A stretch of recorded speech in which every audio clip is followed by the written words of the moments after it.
Listo. Buenos días, ¿cómo están ustedes hoy? Buenos días, muy bien, gracias. Sí, Buenos días, profe. qué bien, qué bien, qué bien. Ya, doctor. Nosotros ya dijimos qué día vamos a hacer el examen, ¿cierto? Espérenme, traigo mi... El 30 no se puede. Sí, porque...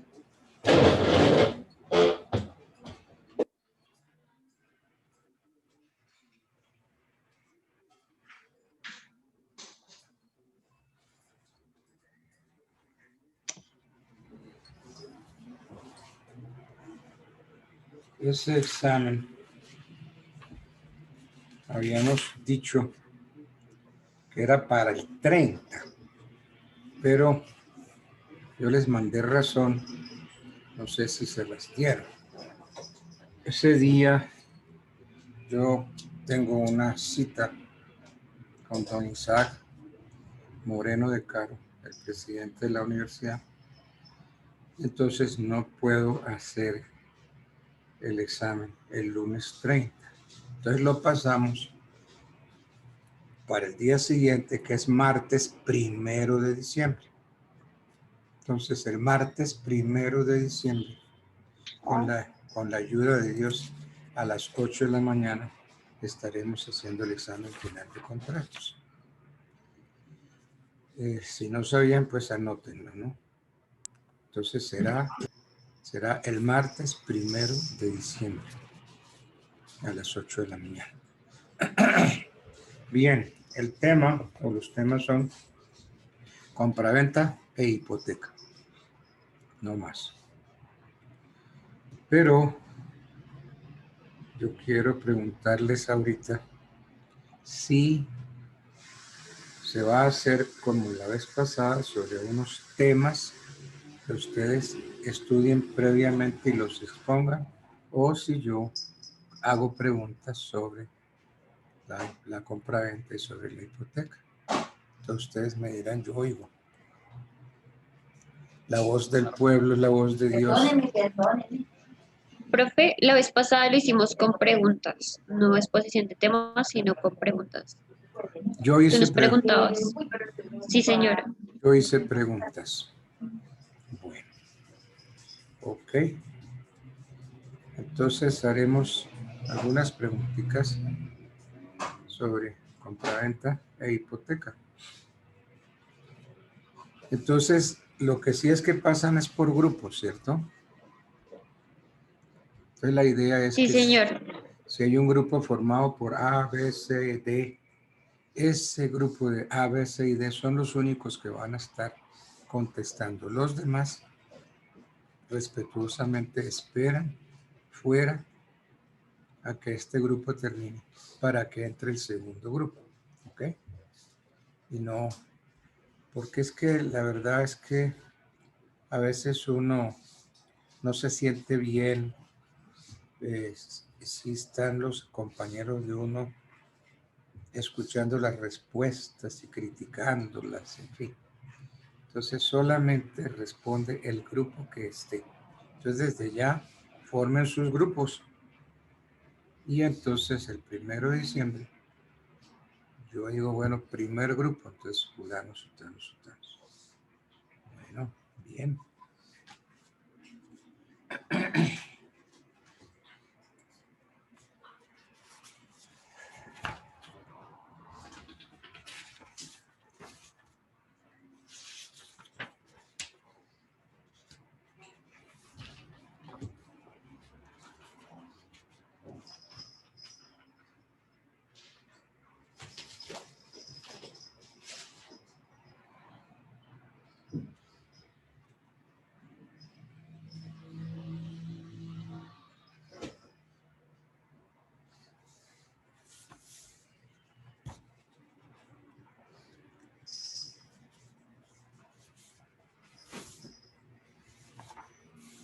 Me gustaría como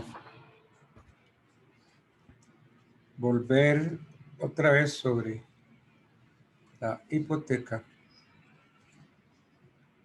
y sobre lo que vamos viendo, van saliendo algunas preguntas.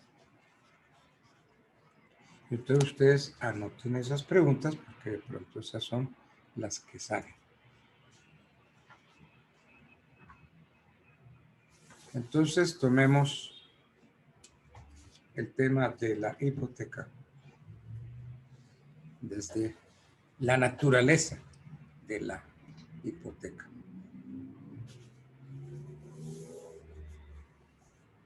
Si se les pregunta qué es la hipoteca, pues por aquí hay un artículo, el artículo 2432 del código.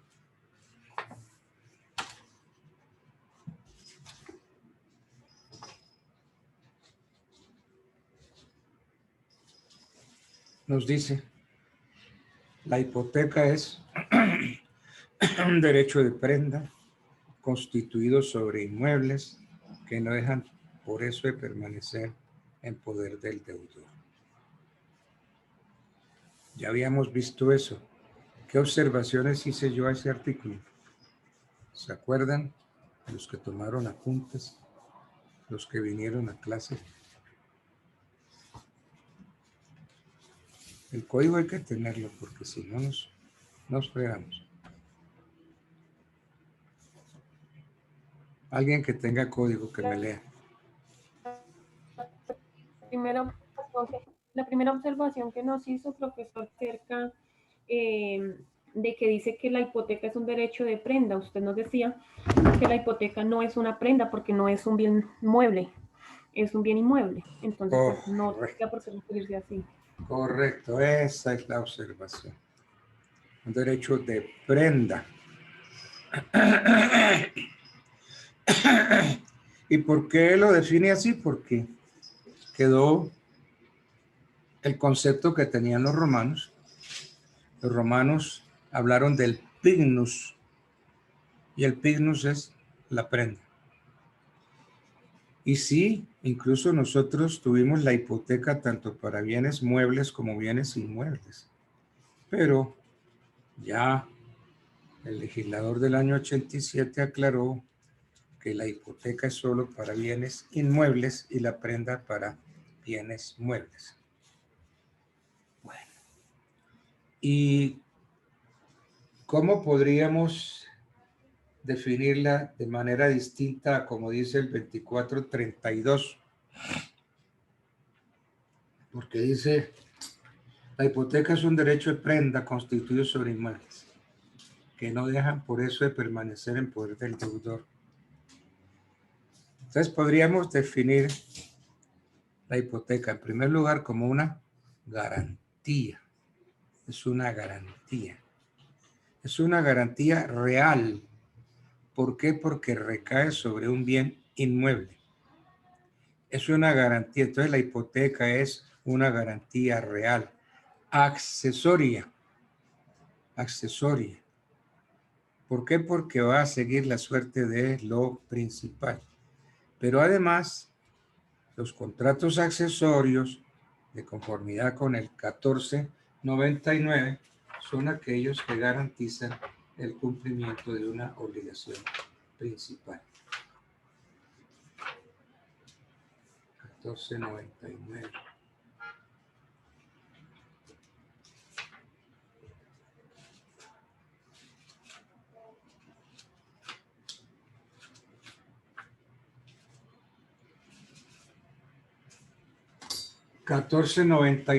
El contrato es principal cuando subsiste por sí mismo sin necesidad de otra convención, y accesorio cuando tiene por objeto asegurar el cumplimiento de una obligación principal de manera que no pueda subsistir sin ella. Entonces, sigamos con otra definición que ustedes podrían dar de hipoteca. Entonces, la hipoteca es una garantía real, accesoria, indivisible, constituida sobre inmuebles. Garantía real accesoria. ¿Por qué indivisible? Porque así el bien inmueble dado en hipoteca se divide, no por esa razón la hipoteca va a desaparecer.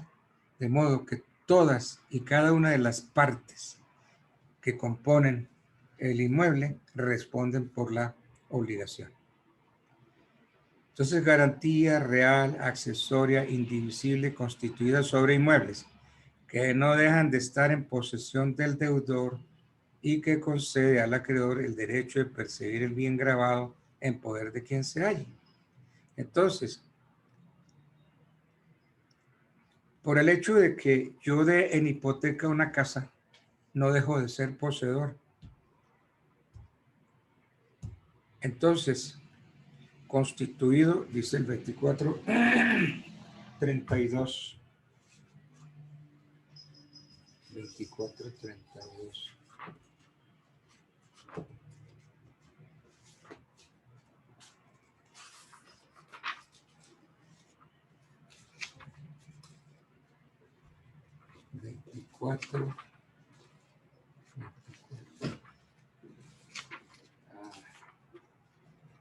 Veinticuatro, 32. La hipoteca es un derecho de prenda constituido sobre inmuebles que no dejan por eso de permanecer en poder del deudor. Entonces, el dueño del inmueble no pierde la posesión, como si sucedía con el derecho romano. Entonces, sigamos analizando la segunda definición de hipoteca. Garantía real, accesoria, indivisible, constituida sobre inmuebles que no dejan de estar en posesión del deudor y que concede al acreedor el derecho de perseguir el bien grabado en poder de quien se halle. Entonces, la hipoteca concede al acreedor el jus persequendi de los romanos. El jus persequendi, es decir, el derecho a perseguir la cosa, no importa quién la tenga.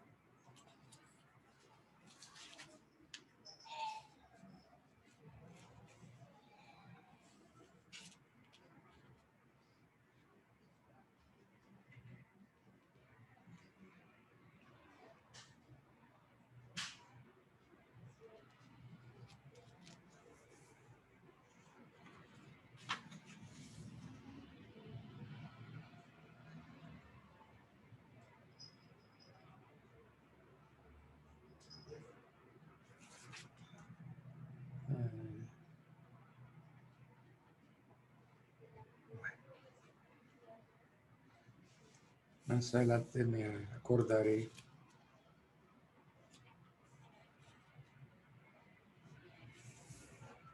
Me acordaré del artículo que dice que puede perseguirse no importa quién la tenga. Bueno.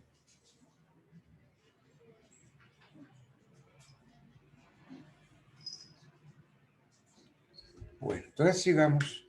Garantía real, accesoria, indivisible, constituida sobre inmuebles que no dejan estar en posesión del deudor y que concede al acreedor el derecho de perseguir el bien grabado en poder de quien se halle. ¿Para qué? Para hacerlo subastar en caso de que el deudor no pague el crédito principal, con el fin de que éste sea cubierto con el producto del remate. Entonces, no hay problema. Esa es una definición muy completa. Más o menos la tienen. Sí, señor. Bueno, yo no sé, yo veo nombres y no veo caras. Me gustaría ver la cara de todos los que están ahí. Porque déjeme decirle que el otro día fue muy desagradable que abrieron la cámara y un señor de ustedes estaba en calzoncillos, acostaba en la cama en solo calzoncillos. Y se supone que el señor estaba en una audiencia. Terrible, es cierto, que él vaya a una audiencia en solo calzoncillos. Claro, como quien dice, pluribus, queribus. Terrible. Eso no puede ser, eso es una falta de respeto. Entonces, Sara Puertas, Michelle Carolina, Alison Rodríguez, Becerra, Natalia Salazar, Marcela Perdomo, Joan Danilo, Emerson, Daniela ¿qué? Ana Ruiz, Valeria Rodríguez, Sergio Tello Arias. Señor representante de curso, páseme lista.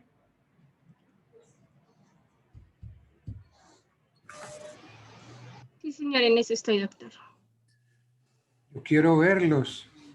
No importa que estén en sudadera, en blue jean, nada.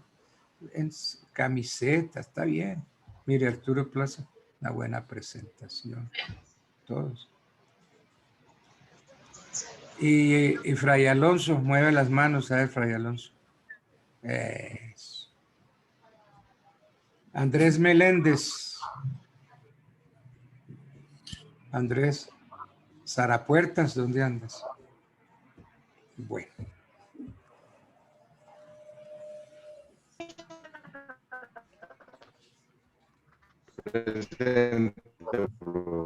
Acuérdense también que la hipoteca está considerada como caución. Entonces, pues caución, ¿qué es? Caución, dice el artículo 65, significa generalmente cualquier obligación que se contrae para la seguridad de otra obligación propia o ajena. Continúa el artículo 65.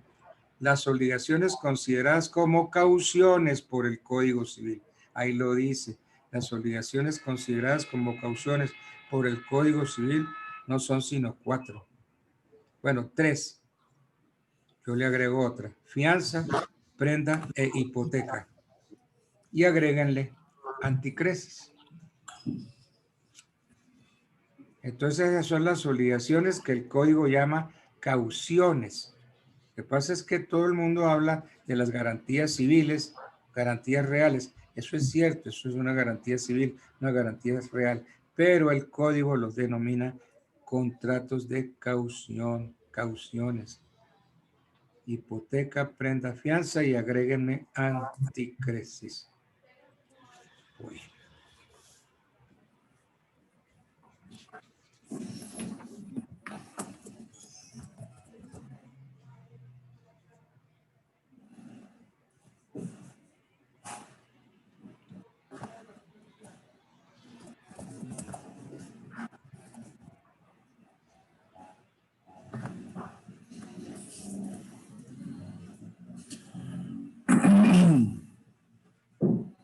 La hipoteca no puede existir si no hay una obligación principal a la cual acceda. Tiene que existir la obligación principal que respalde la hipoteca. Entonces, si la obligación principal llega a ser declarada nula, la hipoteca carece de valor.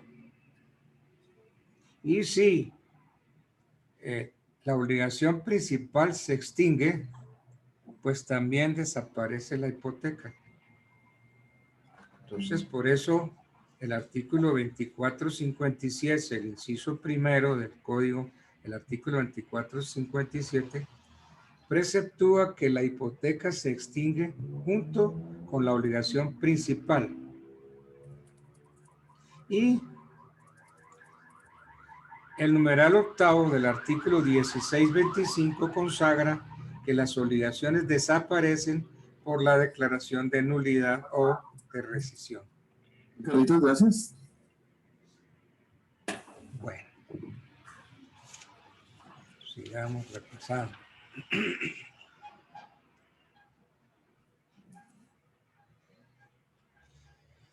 Del carácter accesorio de la hipoteca, se sigue también que si la obligación que garantice se halla sujeta a una condición suspensiva, el gravamen solo valdrá si la condición se cumple. ¿Ok? Y si llega el término extintivo de la obligación, pues obviamente la obligación se extingue y también se extingue la hipoteca. Preguntémonos, ¿la obligación principal puede ser una obligación natural? Acordémonos que dice lo que estudiamos en obligaciones. Busquemos qué es una obligación natural. Eso está por acá, creo que en el 1529 del Código Civil.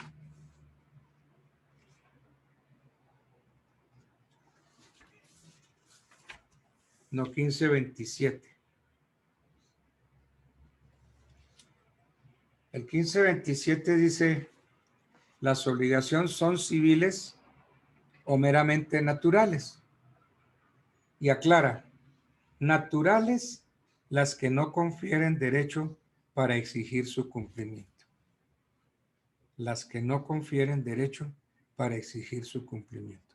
Pero que cumplidas autorizan para retener lo que se ha dado pagado en razón de ellas. Y entonces ese mismo artículo 1527 nos dice, nos da ejemplos de obligaciones naturales. Entonces, obligación natural, las que no confieren derecho para exigir su cumplimiento. Y entonces nos preguntamos, una obligación natural que no da derecho para exigir su cumplimiento, ¿puede ser garantizada con hipoteca? ¿Qué dice el artículo? Ya lo perdí.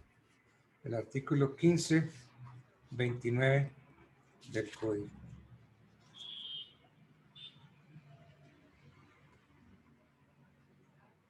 Dice, las fianzas, hipotecas, prendas y cláusulas penales constituidas por terceros para seguridad de estas obligaciones valdrán.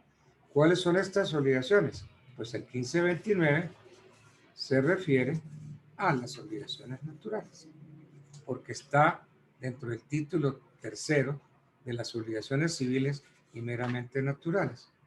Entonces, el 1529 se refiere a las garantías y obligaciones naturales. Entonces, las garantías, las fianzas, hipoteca, prendas, cláusulas penales, constituidas por terceros para seguridad de estas obligaciones valdrán. Entonces, yo puedo garantizar con hipoteca una obligación natural. Pero, ¿alguien me quiere leer el 1529, por favor?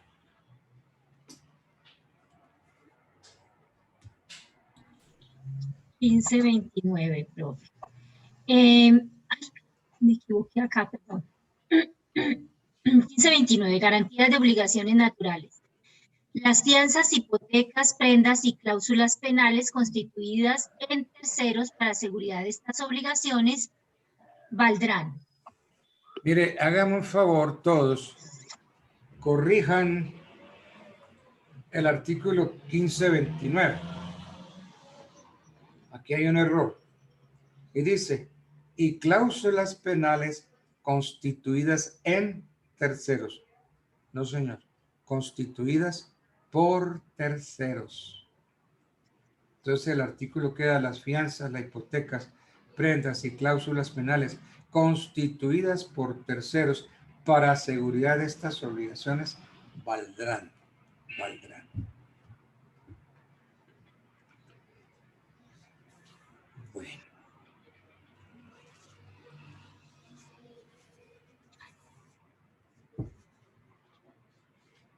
Pero miren que el código limita la hipoteca hablando de las obligaciones naturales y que queda claro que las obligaciones naturales pueden ser garantizadas con hipoteca.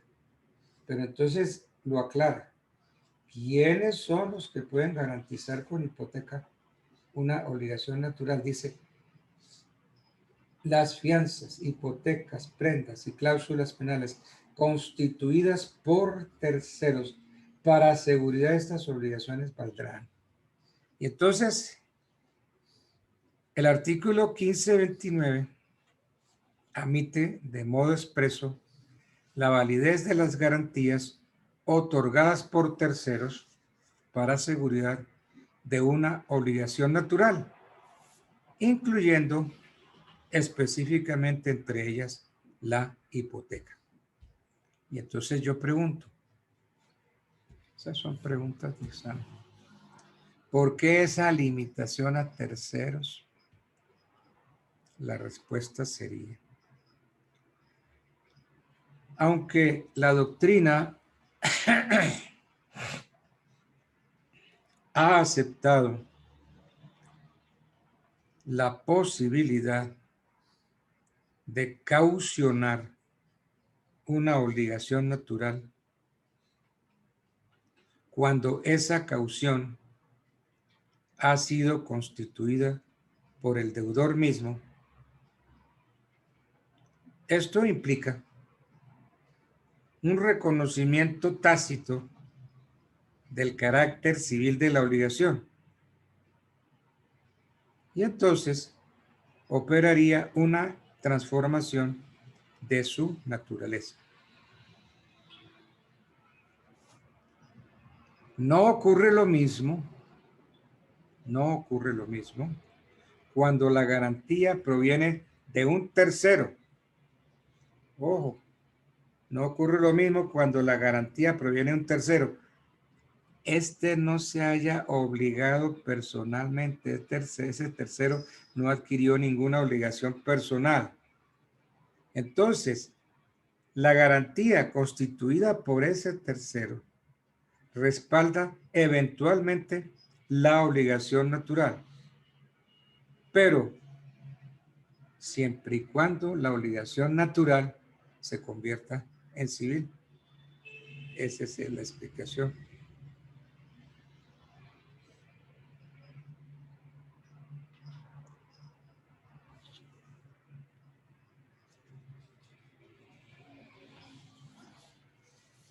Que quede claro que la garantía hipotecaria, eso sí pongan las letras grandes y rojas, la garantía hipotecaria no implica la asunción de una obligación personal. Ese es un error. Yo se los dije, se los vuelvo a repetir. En el Banco del Comercio estábamos los abogados de plantas del banco con el presidente de la institución. Estábamos atendiendo una preocupación del presidente del banco, que el deudor no había pagado y que la obligación estaba garantizada con una hipoteca, pero que se había iniciado un proceso y la hipoteca no había sido suficiente para cubrir el valor de la deuda. Me explico. Si el inmueble, si la deuda costaba 500 millones y la hipoteca llegaba máximo 300 millones, entonces el presidente preguntaba, bueno, esa hipoteca solamente nos cubrió 300 de los 500 que debía el deudor. ¿Qué podemos hacer? Entonces un abogado llegó y dijo, pues persigámosle otros bienes a ese que está dando garantía, es decir, al fiador hipotecario.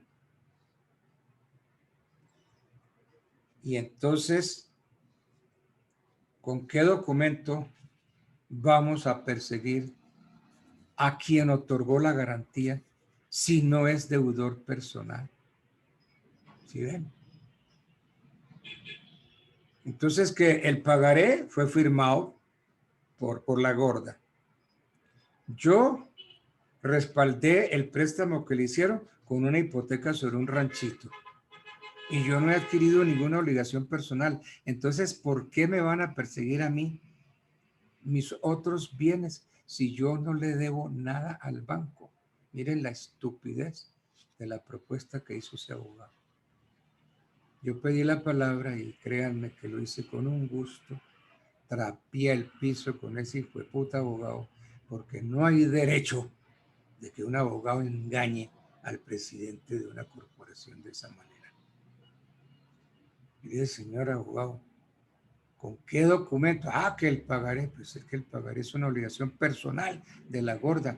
El que respaldó la obligación con hipoteca no es deudor del banco, y si no es deudor no podemos perseguirle sus bienes. Ojo, no podemos llegar a embargarle otras casas que tenga, no podemos, porque no es deudor personal. Entonces, consecuencia de eso, que quede claro, la garantía hipotecaria no implica la asunción de una obligación personal. Entonces, desde que hay hipoteca es porque existe una obligación, por lo menos natural, eventual o natural, una obligación de aquel que se obligó con el banco, del deudor. Tiene que haber una obligación. Y si hay hipoteca, es porque existe esa obligación. Entonces, quien está obligado es el deudor, no es el que accede a un gravamen hipotecario.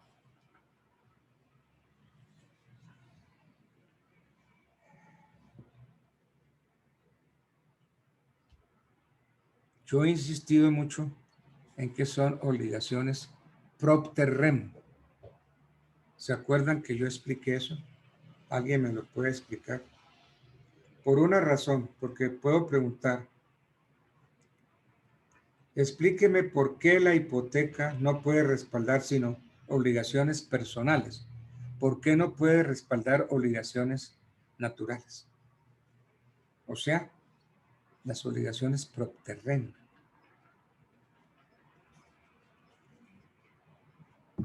Porque esas son las obligaciones que se adquieren a causa de las cosas, profesor. Exacto.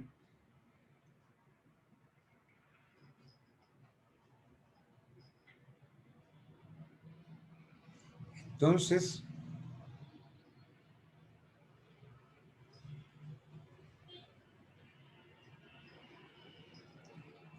pero entonces resulta que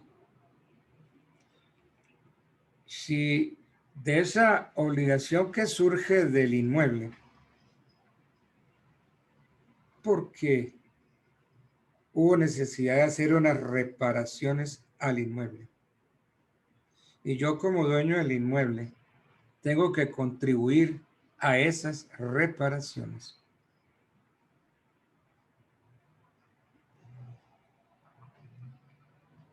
Si yo me comprometí a pagar lo que a mí me corresponde, pues entonces estoy aceptando una obligación personal, y esa obligación personal podría ser caucionada con una hipoteca. Por ejemplo, mire, cuando uno de los copropietarios de una pared medianera paga la totalidad de la reparación de la misma y el otro garantiza con hipoteca el pago de su parte proporcional, o cuando el copropietario de un inmueble sujeto al régimen de la propiedad horizontal garantiza con hipoteca el pago de las sumas que pueda corresponderle por concepto de reparaciones o mantenimiento, esa hipoteca vale. Entonces, la naturaleza, el origen de la obligación, lo que determina si la obligación es o no es propter rem. Entonces, esas obligaciones propter rem ya vienen con el inmueble, ya vienen. Entonces, me toca pagarlas.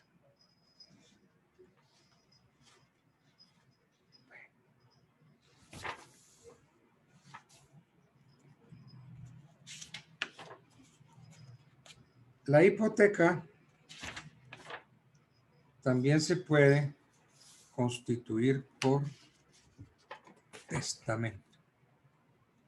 Entonces, esa es la hipoteca testamentaria. Por ejemplo, en el testamento se establece, se dispone que el inmueble tal, la finca La Ponderosa, queda hipotecada para responder por las deudas testamentarias o las deudas hereditarias o por el pago de los legados. Entonces,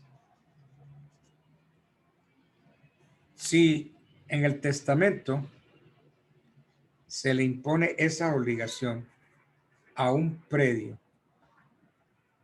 si el testador impone al heredero o a los herederos una condición que es la de otorgar hipoteca en favor de acreedores o de legatarios, entonces, ¿qué pueden hacer los otros acreedores, los otros herederos para que se imponga testamentariamente ese gravamen?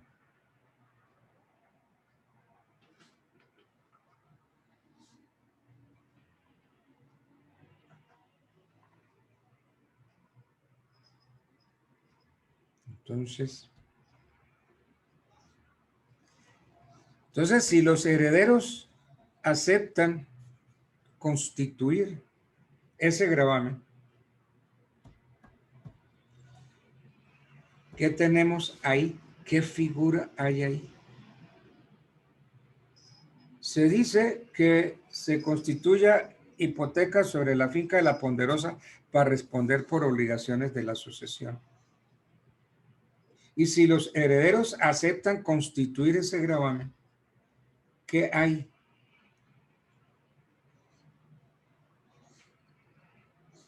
Esa es una respuesta que no cabe sino una sola. En ese caso, ahí es una promesa de hipoteca que engendra una obligación de hacer. Si los herederos aceptan hacer la hipoteca, están haciendo una promesa de hipoteca. Y entonces es una obligación de hacer. Y las obligaciones de hacer se pueden perseguir ejecutivamente.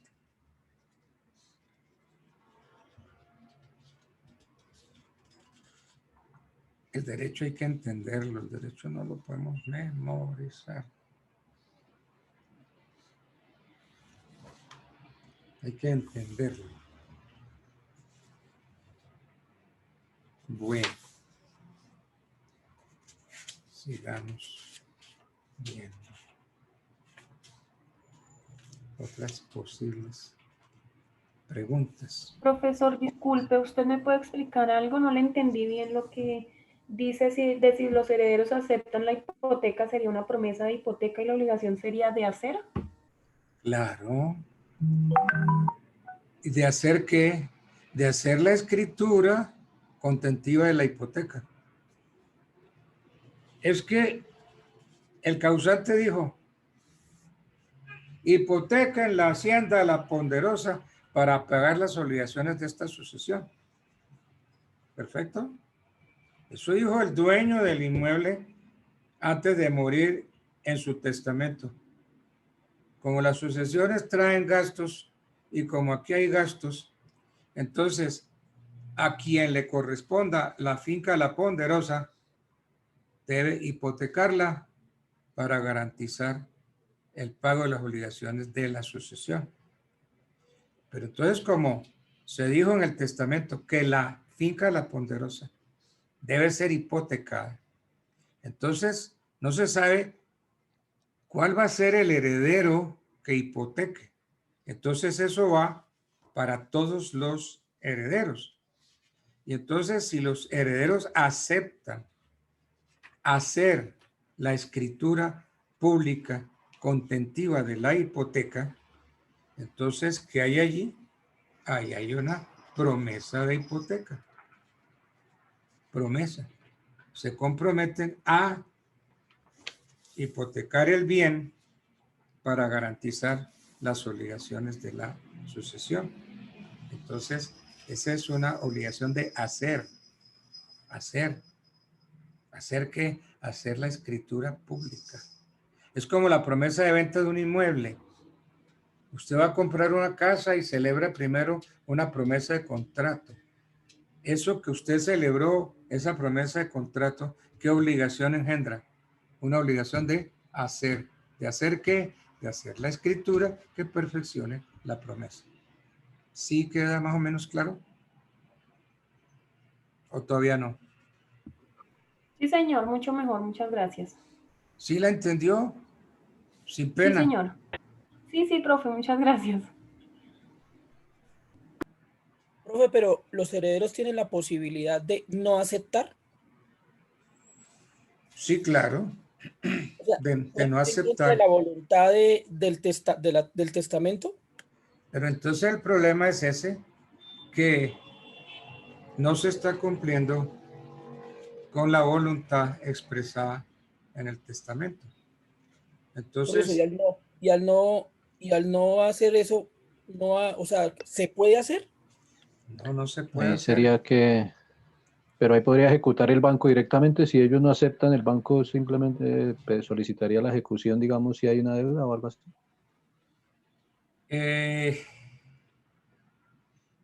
Es que la promesa es general. Yo acepto que la finca La Ponderosa quede hipotecada para respaldar las cargas de la sucesión.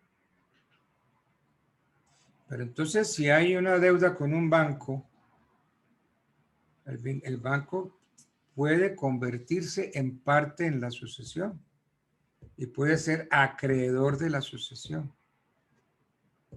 Pero ¿hasta dónde puede el banco exigir que se haga la hipoteca? Porque es que lo que hay es una promesa de hipoteca. Y es una promesa para todo el mundo. Entonces vuélvase acreedor, métase en la sucesión y demande su crédito en la sucesión. Y entonces eso implican cargas de la sucesión. Entonces los herederos tendrán que decir, hombre, sí, pidamos plata prestada y demos en garantía la finca La Ponderosa. Entonces, del carácter accesorio de la hipoteca, para redondear un poco más esta pregunta, se sigue que si la obligación que garantiza se halla sujeta a una condición suspensiva, el gravamen solo valdrá si la condición se cumple. Entonces, podemos pagar las deudas si hacemos la promesa de hipoteca. ¿Sí? Entonces, está sujeta a una condición. Si se hace la escritura, el gravamen se puede pagar. Está sujeto a una condición. Pero si los herederos no aceptan hacer la escritura, no aceptan que ese bien sea hipotecado, o tienen que aceptar. Entonces, el acreedor o los acreedores pueden llegar y meterse en la sucesión testamentaria y decirle, señor, pues anulemos esta sucesión porque los herederos están burlando a los acreedores. Aquí hay una burla asquerosa. Y entonces acabemos con la sucesión y entonces inmediatamente nosotros metemos nuestros procesos ejecutivos y embargan la finca La Ponderosa. Sí, ¿por qué? Porque si nos negamos a constituir hipotecas porque no queremos pagar. Entonces, ahí hay una burla a los acreedores. Los romanos tuvieron la acción in rem hipotecaria. pues esa misma acción in rem hipotecaria de los romanos pasa a nosotros. Entonces el acreedor puede decir, mire señor juez, me están burlando, no me quieren pagar. O sea, no me quieren pagar, que no quieren hacer, no quieren constituir hipoteca sobre esa finca. ¿Cómo no quieren, señor juez? Yo pido la nulidad de esta sucesión. Declarada la nulidad, sírvase, señor juez, a embargar la hipoteca de la ponderosa y la vendemos en pública subasta.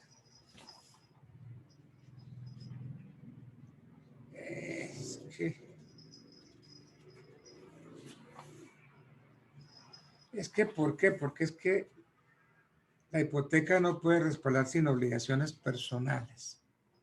Entonces, si hago hipoteca, si todos aceptamos hacer hipoteca para pagar las obligaciones de las sucesiones, todos somos deudores personales. Entonces la hipoteca no puede respaldar sin obligaciones personales. Y entonces yo no quiero que sea hipoteca porque yo no quiero pagarle a los acreedores. Miren, los abogados juegan mucho a tumbar al acreedor. Y si ustedes son abogados del acreedor, miren por dónde va la jugarreta del abogado a la contraparte. Miren, yo estudio derecho, otra vez yo lo vuelvo a estudiar 20 veces, pero volverlo a ejercer, quién sabe si yo volvería a ejercer la profesión. Es decir, la profesión como litigante. Quién sabe si yo volvería a eso, porque es que es dura, es bien dura. Porque uno encuentra en el ejercicio y en ciertos procesos unas tigras de contraparte. Y hay unos abogados tremendos. Y uno tiene que ir con mucho ojo y ver cuál es la intención de la contraparte. Y a veces no se ve, está tan oculta que hay que expurgar bien. Entonces, por favor, miren, mis queridos muchachos, no se metan en la cabeza que el derecho es memoria. No, ni palputas, el derecho no es memoria. El derecho, entiéndanlo. Si ustedes lo entienden y si ustedes entienden por dónde va la contraparte, entonces ustedes le pueden salir al paso. Bueno.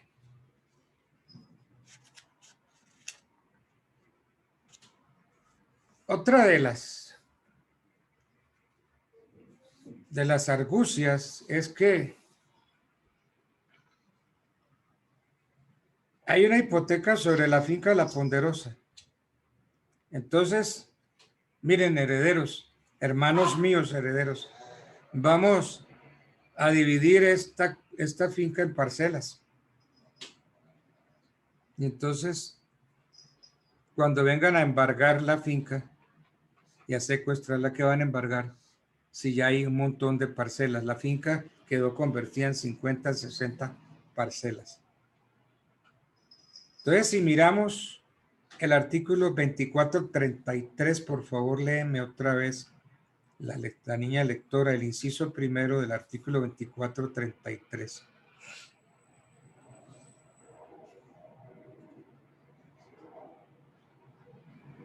La hipoteca es indivisible. Eso, sí. En consecuencia, cada una de las cosas hipotecadas a una deuda y cada parte de ellas son obligadas al pago de toda la deuda y de cada parte de ella. Exacto. La hipoteca es una garantía indivisible. Eso está muy claro. ¿Y qué nos dice el artículo que usted acaba de leer? Que como es indivisible, consecuencia de esa indivisibilidad de la hipoteca, significa que cada una de las cosas hipotecadas a una deuda y cada parte de ellas son obligadas al pago total de la deuda. Es decir, si en la finca La Ponderosa la hemos dividido en parcelas, entonces cada parcela de La Ponderosa, por pequeña que sea, garantiza la totalidad de la deuda. Entonces, si el predio gravado se divide entre los herederos, el acreedor tiene derecho a exigir de cada uno de ellos el pago total de la obligación. Eso es importante. Si son 60 predios, no tiene que haber 60 demandas. Puede perseguir a uno solo. A uno solo. Numeral primero del 1583. ¿Qué dice el 1583?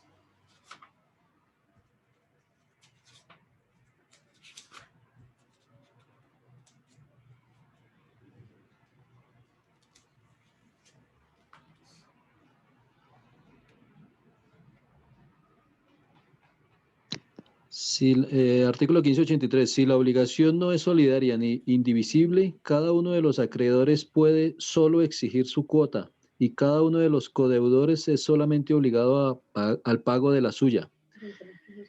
Y la cuota del deudor insolvente no gravará a sus codeudores, exceptuándose los siguientes casos. Bueno, ahí habla. La acción hipotecaria o prendaria se dirige contra aquel que los deudores que posea en todo o parte la cosa hipotecada o empeñada.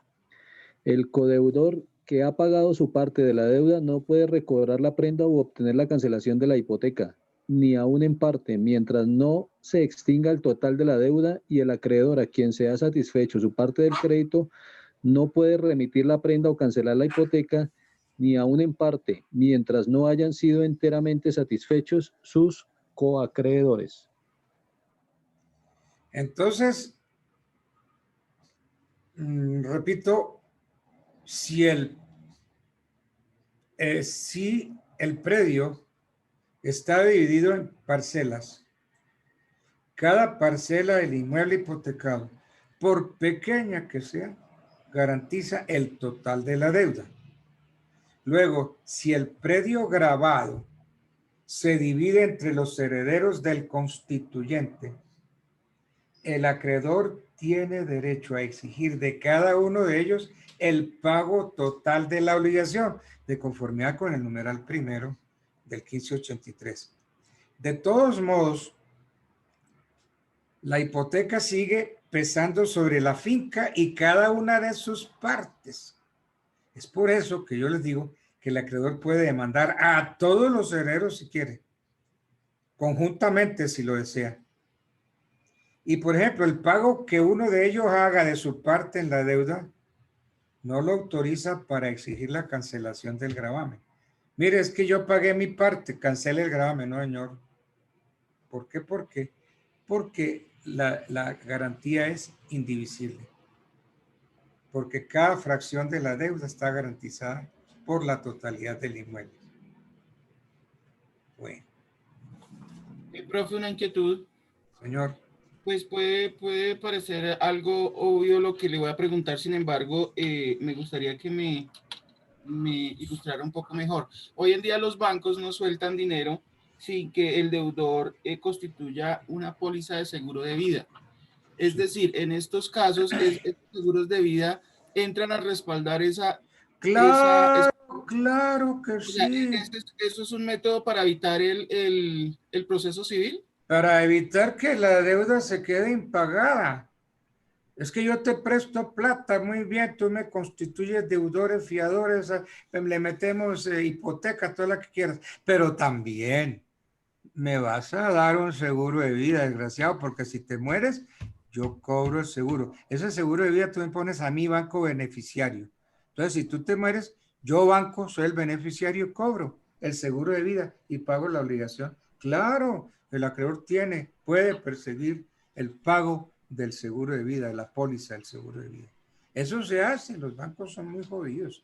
Los bancos no pierden un peso. Sí, pues eso se puede hacer. Muy bien, la inquietud, y es obvia, lógica la inquietud. ¿Está bien ahí o seguimos analizando? Bien, profe, muchas gracias. Bueno.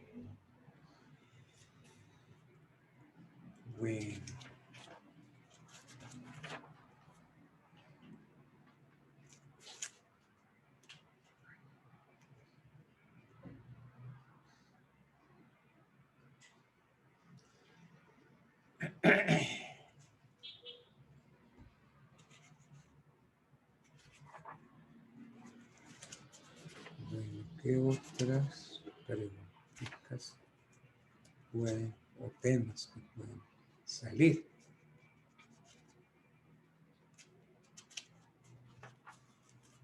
Que puede salir aquí.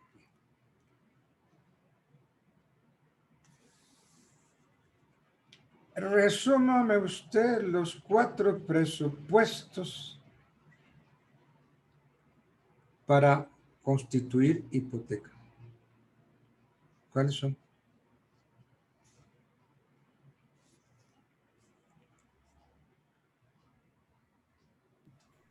Los 4 presupuestos que exige todo acto jurídico, profe, los que están consagrados en el artículo 1502. Eso. Y adicional a eso, en especial la enajenación, nos dijo. Muy bien, capacidad, consentimiento, objeto lícito, causa lícita y además las solemnidades. Muy bien.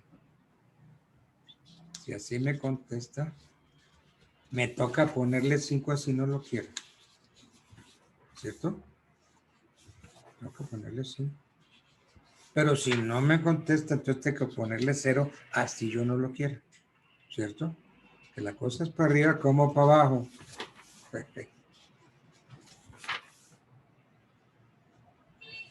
Bueno. Perdón. Salud. Muchas gracias. Hablemos del registro de la hipoteca. La segunda solemnidad esencial de la hipoteca, no lo duden, es su registro. Y su registro dentro del plazo dado por la ley. ¿Cuál es el plazo dado por la ley? ¿Cuál es el 90 plazo? días. 90 días. 90 días. ¿Y que se cuentan a partir de cuándo? El registro. No. De la escritura, de la firma de la escritura, ¿no? Eso. Entonces, el registro debe hacerse dentro del plazo de 90 días siguientes a la fecha de su otorgamiento. Bueno. Entonces, ¿cuáles son las solemnidades? No, perdón. Esa no es la pregunta. El registro cumple o juega un triple papel. ¿Cuáles son esos? ¿Cuáles son esos 3? ¿Para qué sirve el registro? Para perfeccionar el gravamen, Perfecto. ya que sin este requisito no tiene valor. Para fijar la fecha del gravamen y el orden de la prelación. Sí. Y si mal no recuerdo, el medio de publicidad. Exacto. Ahí tendría yo que ponerle 5. Otros 5, profe. Así yo no quisiera, ¿ve? Me toca ponerle. Uy, ¿quién me estaba hablando? De una vez, profe, póngame 5. ¿Quién? ¿Juliet? Sí, señor. Juliet Ascanio, estás como una barbera hoy. Me estoy preparando para el parcial del martes, profesor. Como una barbera de esas Solingen, alemana. ¿Y la hipoteca es un acto jurídico doblemente solemne? Sí, señor. Bien. ¿En dónde está? ¿Por qué es doblemente solemne? Porque necesita de la escritura pública y del registro. No, usted está volando. Uy. Acuérdenme de ponerle 5 en el examen. Si me contesta así. Bueno, resulta que yo no quiero constituir hipoteca por escritura pública y hago un documento privado. ¿Qué valor tiene ese documento privado? Nulo. No tiene valor. Nulo, no tiene valor. A ver, ¿nulo o inexistente? Inexistente. Ante la ley es inexistente. ¿Qué es nulo? ¿Cuándo un contrato es nulo? Cuando está viciado. Exacto. Es decir, significa que el contrato nació, pero nació viciado. Y como nació viciado, se puede pedir la nulidad. Pero es que aquí la hipoteca no nace. No puede haber hipoteca con un documento privado. La hipoteca será siempre una escritura pública. Entonces, la falta de escritura pública no puede subsanarse de ninguna otra forma. ¿Qué dice el 1760 del Código Civil?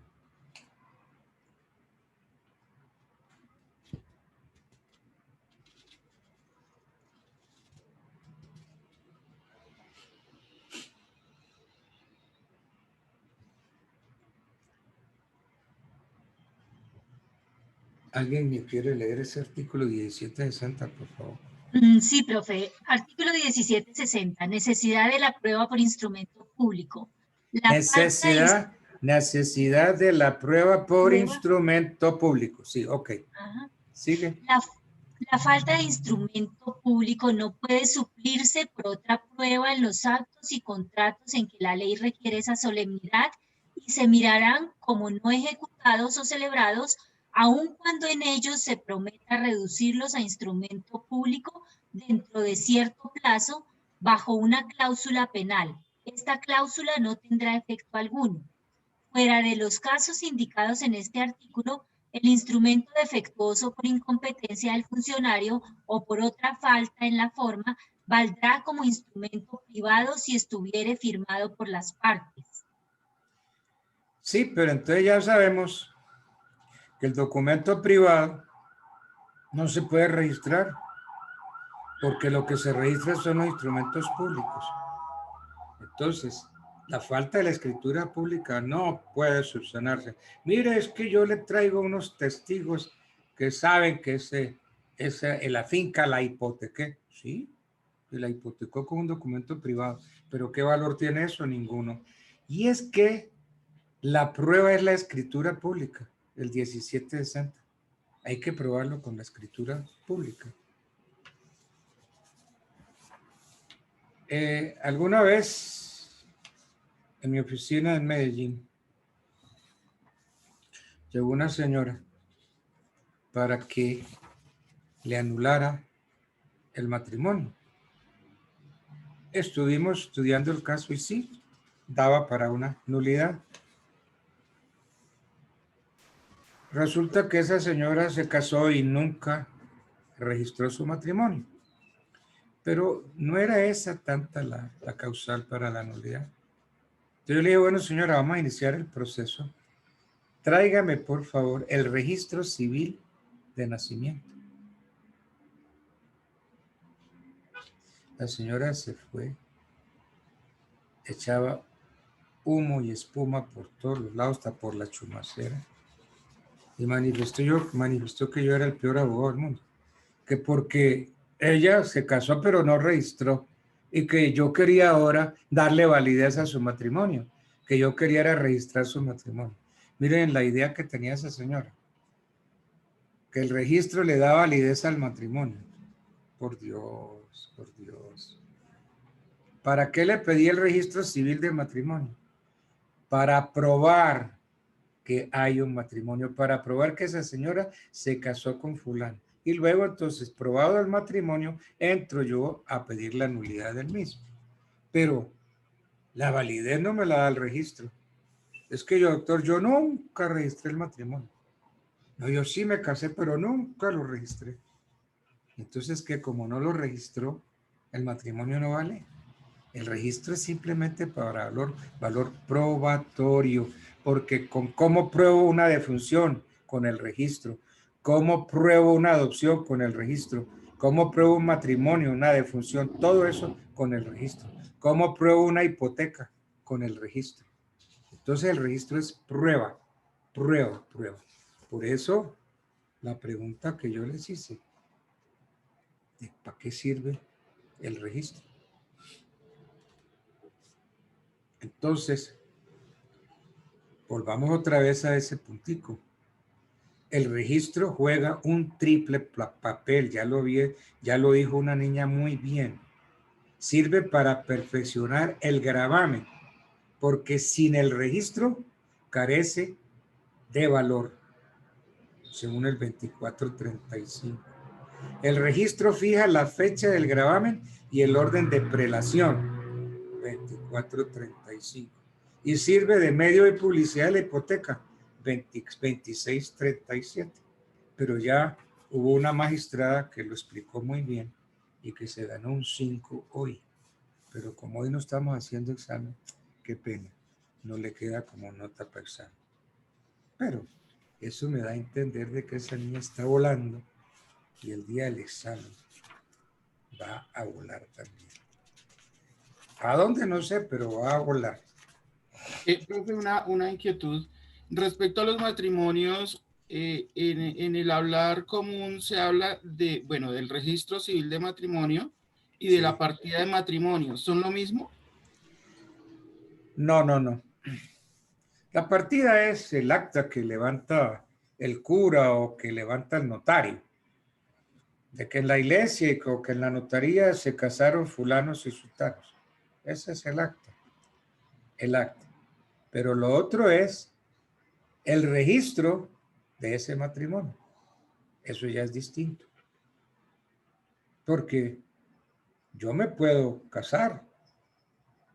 Me puedo casar en una iglesia. Entonces a mí me dan un acta eclesiástica. Pero esa acta eclesiástica yo tengo que registrarla. Los curas, las notarías, las parroquias siempre trabajan con algún notario. Entonces yo le pregunto al notario, al cura párroco, ¿con qué notaría está usted casado? Me dice, con la notaría tal. Ah, bueno, entonces esta acta eclesiástica de matrimonio, yo voy a llevarla al notario tal para registrarla ahí. Entonces ahí se registra y ya queda la prueba del matrimonio. Porque las actas eclesiásticas sirven para dos cosas o para tres, para nada, para nada y para nada. Usted no puede probar el matrimonio con el acta católica. Lo pruebas con el registro civil de matrimonio. Bueno, sigamos mirando cositas. ¿Qué preguntas podría yo hacer?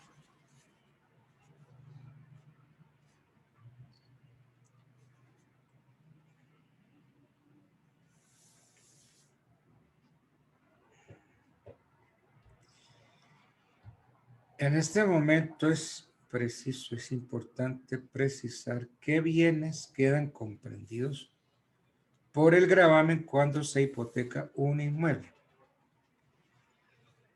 Voy a explicar un poquito más. Sabemos que a la tierra suelen acceder muchas cosas. Pues tenemos que examinar cuáles de tales accesorios quedan grabados y cuáles no. Entonces, la hipoteca de un terreno comprende las edificaciones que en él existen y las que posteriormente se hagan. Ese es un principio muy importante. Es el contenido de la hipoteca. Es que, señor juez, cuando se hipotecó solamente había el lote. Y ahora ahí mire este edificio. Ese edificio no quedó hipotecado. No, señor. La hipoteca de un terreno comprende las edificaciones que en él existan y las que posteriormente se hagan. Esto en razón del principio que siempre hemos estudiado. Accessorium sequitur principale. Lo accesorio sigue la suerte de lo principal. Entonces, las construcciones que existan en un terreno, en un lote, vamos a considerarlas como formando un solo cuerpo con el lote. De modo que la enajenación o el gravamen del predio comprende no solo la tierra, sino también las edificaciones que le acceden. Así no se diga nada. Y cualquiera que hubiera sido la persona que haya construido en mi lote. Entonces, cuando se hipoteca un lote de terreno y luego se edifica en él, La construcción queda igualmente grabada con hipoteca. Creo que este principio está consagrado en el artículo 2445, inciso segundo del código. ¿Qué dice? Niña lectora de código.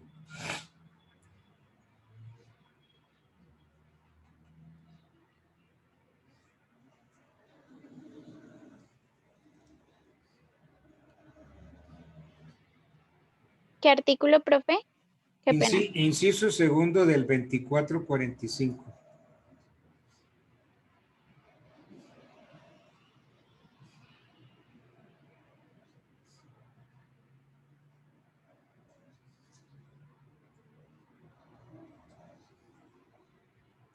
Bueno, la hipoteca, 2445, ¿cierto, profe? Inciso segundo.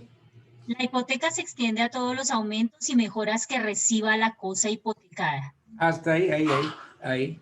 Vuelva y repítame eso, lenta y reposadamente. La hipoteca se extiende a todos los aumentos y mejoras que reciba la cosa hipotecada. Bien. Dice, aumentos y mejoras. Entonces, por mejora, vamos a entender todo incremento material, natural o industrial del bien grabado. De modo que no solo comprende las edificaciones, o sea, los inmuebles por adherencia según el CES 26, sino también las plantaciones según el 657, los establecimientos industriales adherentes al suelo, las cosas radicadas en los inmuebles, las fuentes, cascadas, etc. Entonces,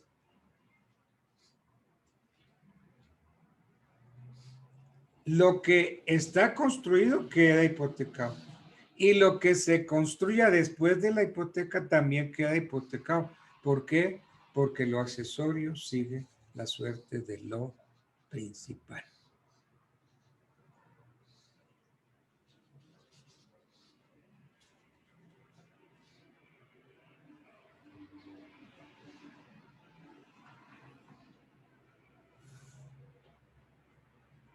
Bueno.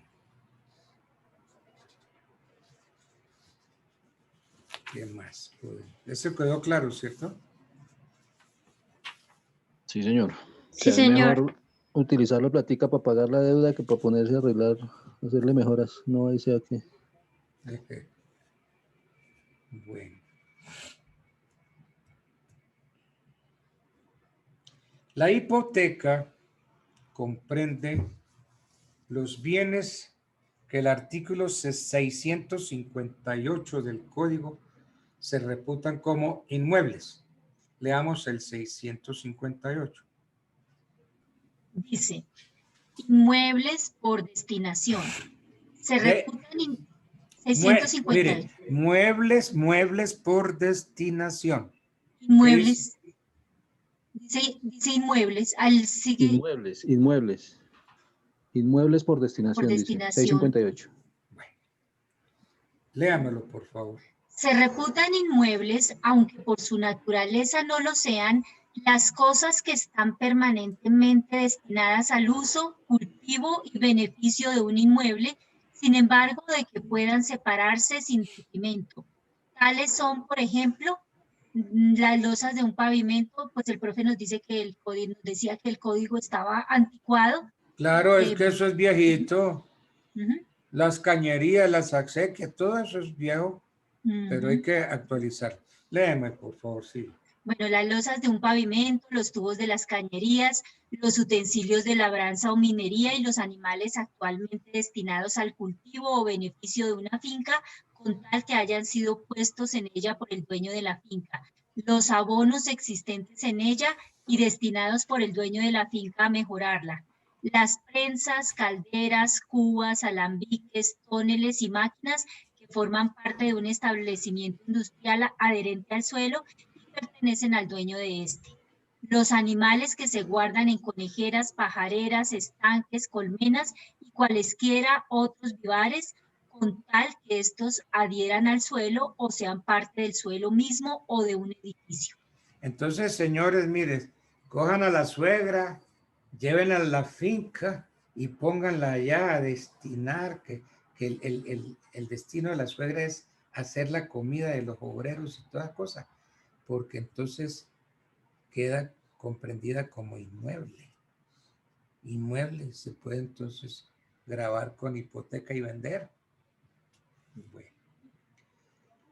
Para que un bien mueble por naturaleza se repute inmueble, como estamos leyendo el artículo 2445 y el 658, para que un bien mueble por naturaleza se repute inmueble al tenor de los artículos mencionados, es preciso que se halle permanentemente destinado al uso, cultivo y beneficio de un bien raíz.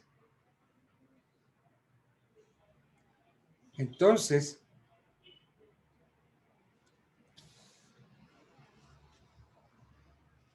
hay aquí, digamos que varios grupos de cosas para analizar.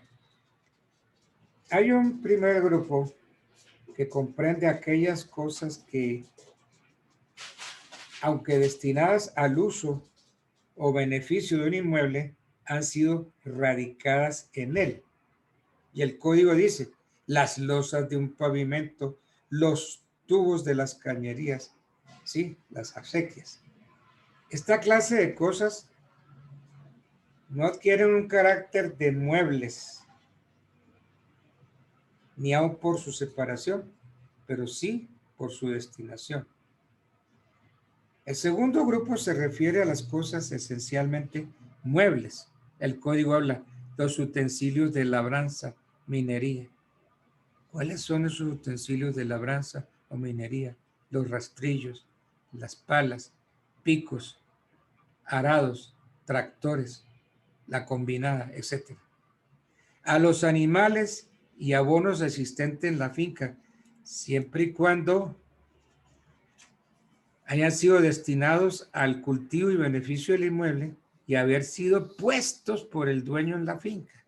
De modo que pongan la suegra allá en la finca a cocinar. Entonces, esto porque pues se presume por el hecho de la destinación que es demostrativa de posesión según el 762. Bueno. Hay otro grupo, las cosas respecto de las que no solo se exige ser accesorias de inmuebles, sino también que hayan sido destinadas por el dueño del inmueble. Entonces, esas cosas, las que hayan sido destinadas por adhesión. Entonces, se reputan inmuebles, así no lo sean. Las prensas, como dice el código, calderas, cubas, alambiques, toneles, máquinas. Metamos ahí dinamos, molinos, ruedas, vehículos, siempre y cuando que formen parte, es decir, que estén destinados al servicio de un establecimiento industrial adherente al suelo y que pertenezcan al dueño del suelo. Los animales que se guardan o viven en conejeras, pajareras, estanques, colmenas y cualesquiera otros vivares que adhieran al suelo o sean parte del suelo mismo o de un edificio. Eso se considera inmuebles por el solo hecho de estar adherentes al suelo. En fin.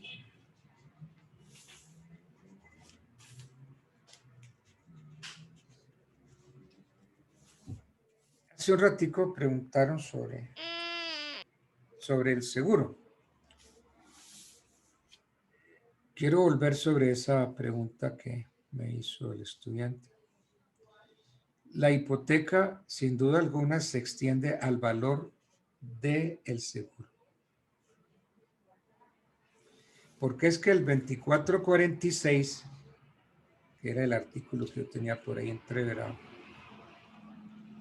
la parte final del 2446, leámosla, por favor. Dice, la extensión de hipoteca, también se extiende la hipoteca a las pensiones devengadas por el arrendamiento de los bienes hipotecados y a la indemnización debida por los aseguradores de los mismos bienes. Entonces, la hipoteca, como dice el código, comprende la indemnización debida por los aseguradores de los bienes hipotecados. Entonces, ahí está. Porque es que si hay un seguro de vida, pues si el deudor muere, cobra el banco.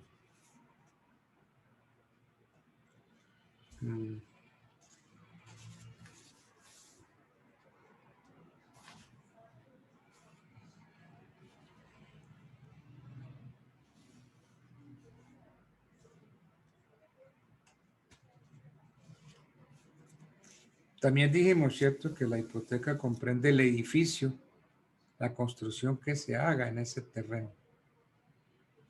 No importa cualquiera que sea el tiempo de la construcción. No importa la persona que edificó.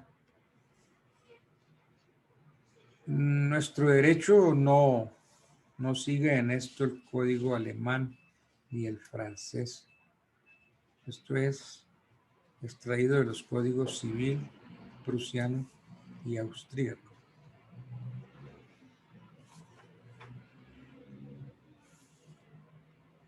Bueno.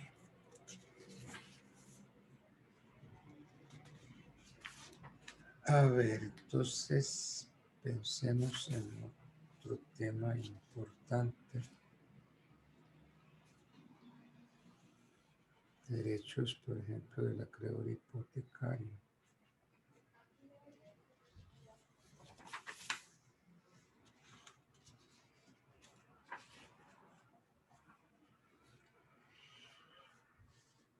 A ver, es que toca hacer una referencia. Según el Código Civil,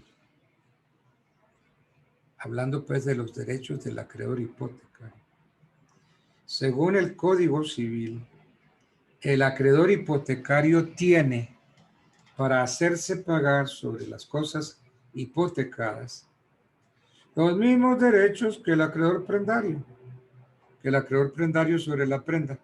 ¿Por qué esto? Porque acuérdense que los romanos no conocieron la hipoteca, los romanos conocieron el pugnus. ¿Cuándo conocieron de la hipoteca? Cuando mandaron una comisión de juristas, mandaron 10 juristas a Grecia en un espionaje jurídico para que miraran allí en Grecia a ver qué derechos había que no los tuvieran ellos los romanos. Y fueron cuando llegaron a la plaza principal allá en Grecia, en Atenas, encontraron un montón de gente sentada sobre unas sillas que les faltaba una pata, que la tenía quebrada, que la tenía rota. Y esos tipos que están ahí, que no, pues estos son comerciantes, bandidos que han entrado en cesación de pagos y están aquí en banca rota. Pues la bancarrota, la quiebra de esa pata vino a nosotros, la bancarrota, el proceso de quiebra. Pero también encontraron que algunas casas tenían un letrero en madera que decía hipoteque. Hipoteque es una palabra griega que significa bajo caja. ¿Qué significa? Que esa casa está respondiendo por la obligación de la dueña. Doña Magola pidió un préstamo al banco, el banco le prestó y ella tuvo que hipotecar la casa para respaldar la deuda. Y entonces a la casa, para que todo el mundo supiera que esa casa, como no había registro, para que todo el mundo supiera que esa casa estaba comprometida, había que ponerle en la puerta un letrero que dijera hipoteque. Entonces, estábamos diciendo que el acreedor hipotecario tiene para hacerse pagar sobre las cosas hipotecadas los mismos derechos que el acreedor prendario sobre la prenda. Entonces leamos el 2448 a ver qué dice.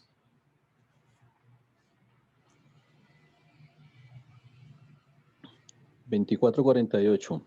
El acreedor hipotecario tiene para hacerse pagar sobre las cosas hipotecadas los mismos derechos que el acreedor prendario sobre la prenda. Bien. Y ahora, por favor, usted mismo, léame el 2422.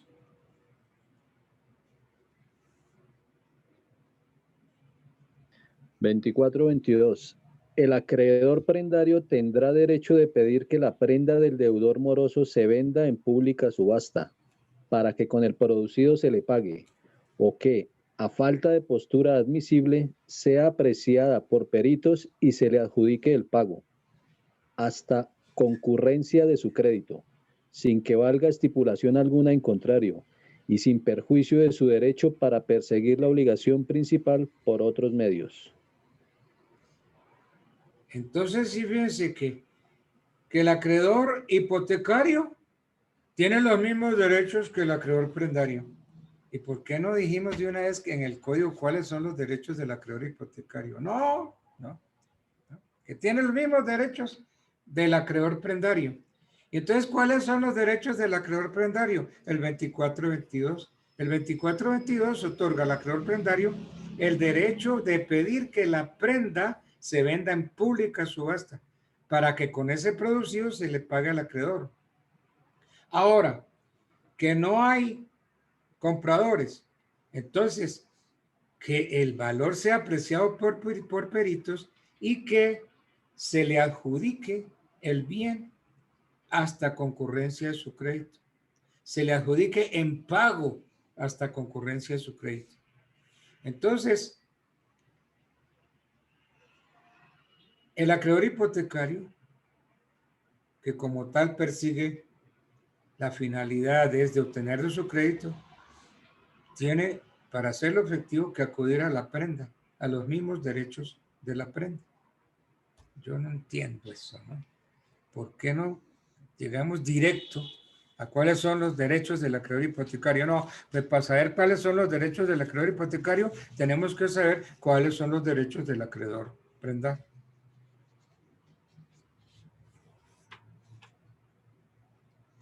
Bueno.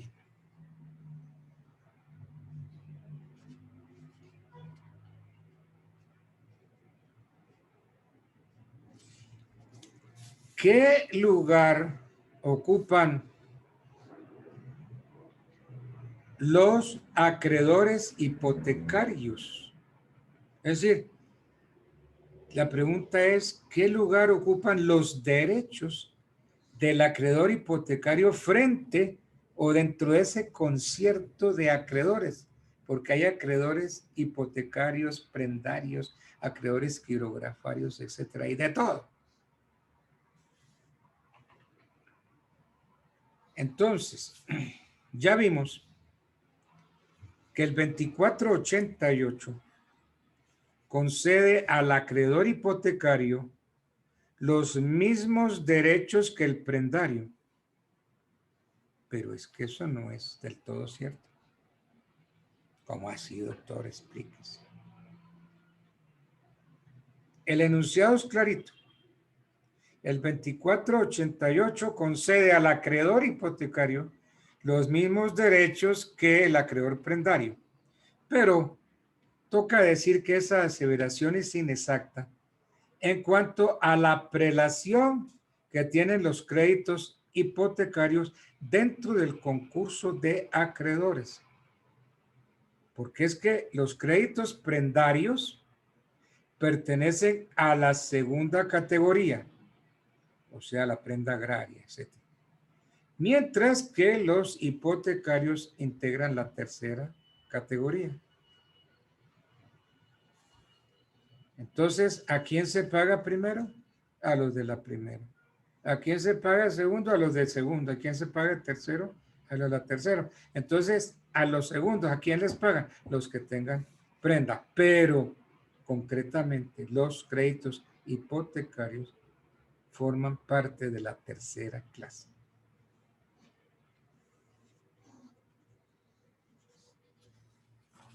Y yo les eché el cuento de la abogada bien linda, preciosa, que creía haber tramado al juez. Ella créditos quirografarios. Otros teníamos, como yo, créditos hipotecarios. Y ella me hacía mofa, ella decía que a ella le iban a pagar primero que a mí. ¿Y qué créditos tienes? No, yo tengo unas letras, un cheque, pagaré. ¿Y usted qué tiene, doctor? No, yo tengo unas hipotecas. Ah, no, doctor, a mí me van a pagar primero. Es que el juez me dijo que me prefería. Claro, se la aprovechó. El juez la sacó varias veces a discoteca y después vino el discotecazo. La aprovechó y cuando llegó el momento de pagar, le dijo, mira, mi reina, el último crédito que yo pago son los quirografarios. Sí queda plata. Pero es que, no es que nada, la ley dice eso. Pero es que yo salí contigo y yo, así, claro, yo te gocé. ¿Quién te manda tratar de ganar el derecho con atributos femeninos y no con la cabecita? Triste, ¿no? Pero así pasa, ¿no? Hay mujeres que consiguen cosas con sus atributos personales. Porque así somos los hombres, nos gustan las mujeres. Y con tal de que esa mujer acceda y me dé lo que yo quiera, pues yo le doy el cielo y la tierra. Eso pasa en todas partes. Bueno.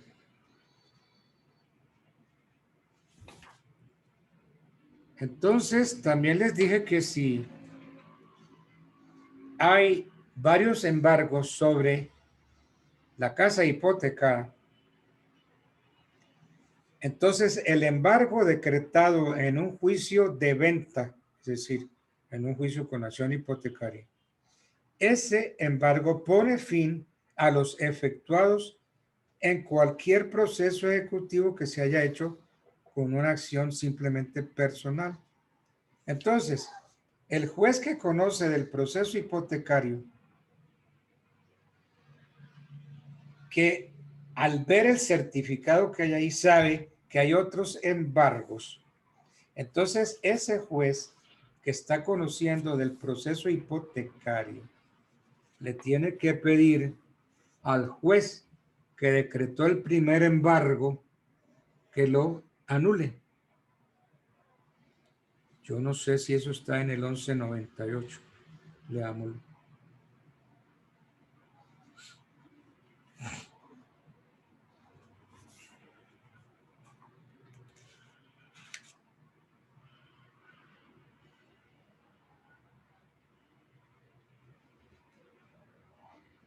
La niña lectora, ¿qué se nos hizo?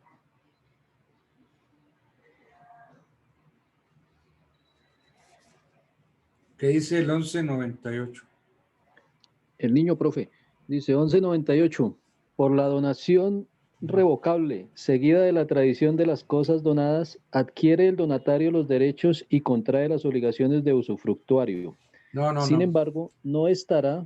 No, ese no es. Ese no es. No es. Bueno, se los tengo que buscar. En todo caso, el embargo del proceso hipotecario desplaza al embargo que se haya hecho en un proceso normal, proceso con cualquier otro título menos con hipoteca. Un embargo con una acción personal desplaza.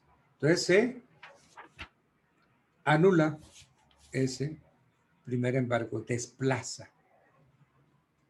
Si el bien está ya embargado, yo consigo un embargo hipotecario, pues simplemente se desplaza. Le damos una patadita por donde sabemos. Oiga, esta mañana, oí por el radio, yo venía en carro, que antes en Alemania, que antes del discurso de la Merkel, anunciaron la muerte de Maradona y que el pueblo de Alemania está compungido por la muerte de Maradona. Por Dios, semejante mal ejemplo para la juventud. Sí fue un jugador extraordinario, pero qué pesar. Lo que hizo con la mano lo borró con el codo. Un excelente jugador, pero también fue un chupador de coca horrible, fue un degenerado en ese aspecto, una piltrafa. Eso no puede ser ejemplo para nuestra juventud. Ejemplo Pelé, pero esa porquería, sí, técnicamente muy berraco, pero ¿qué? Un tipo que cogió la droga y la droga lo acabó, lo mató.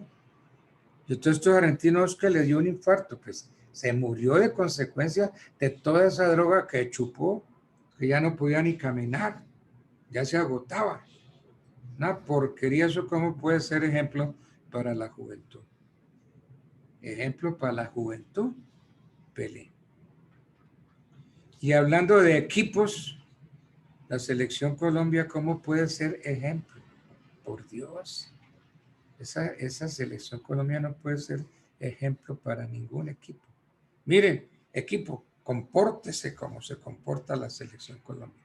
Sí, claro, déjense meter 3-0, déjense meter 6-1. No. Y van a Europa y entonces allá sí juegan. Hay que ver cómo estaba jugando ayer el negrito, ¿cómo se llama? ¿Cómo se llama el negrito de defensa nuestro? Cuadrado. Cuadrado. Jugando a la par con ese otro portugués, Ronaldo, haciéndole pases a Ronaldo. Y como consecuencia de los maravillosos pases que hizo Cuadrado, Ronaldo metió goles. ¿Por qué ese negro hijo de la mamá? ¿Por qué no hizo lo mismo aquí en los partidos del 3-0 y del 6-1? No, no les interesa, son unos troncos. Y entonces yo no sé si Queiroz ya se fue con 2 millones de pesos en el bolsillo como indemnización. Y si traen a Pekerman, Dólares. ojalá, dólares y 2 millones de dólares. Y si traen a Pekerman, que este Pekerman, por Dios, no vuelva a convocar a los mismos. No me vaya a convocar otra vez a James. Ese James no se movió. No vuelva a convocar a esos jugadores que aquí no hicieron absolutamente nada. ¡Qué vergüenza! Y esperen el partido con Brasil. No. La muenda que nos va a dar Brasil es terrible. A menos que esos desgraciados se decidan a jugar. Pero si no, esa va a ser otra muenda vergonzosa para la selección Colombia. No sé si ustedes están de acuerdo conmigo. Ustedes saben más fútbol que yo. Completamente de acuerdo. ¿Cierto? Da pesar, da tristeza, da rabia, da rabia. ¿Cómo se para uno frente a un televisor? Uno dice que con la camiseta de la selección, todo ilusionado. Barranquilla, Barranquilla, que es la sede. Esos barranquilleros estaban, pero no, llenos de euforia y de alegría, porque la casa de la selección está respaldando al equipo, porque es que ese equipo espera y verá la muenda que le va a dar, la muenda que nos dieron a nosotros. Nos dieron por donde le dan a las ollas. Bueno, muchachos, yo quiero seguir con ustedes, pero ya faltan 15 minutos. Entonces tendrán tiempito, unos 5 minutos para ir al baño, hacer la chita y atender la clase de las 10 de la mañana. Bueno, ha sido un placer saludarlos, cuídense mucho. Gracias, profe. Y ahí seguimos en sintonía. Bueno, Pues, excelente, profe. Muchas gracias. Buen bueno, día. feliz día. Gracias. A ustedes, gracias. Gracias. Chao, chao. Chao, profesor. Chao, amor, que estés bien.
No, es que aquí generalmente me aparece un letrerito rojo aquí abajo y no me apareció. Tienes que quitar eso, finalizar. Ay, eso cómo se quitó.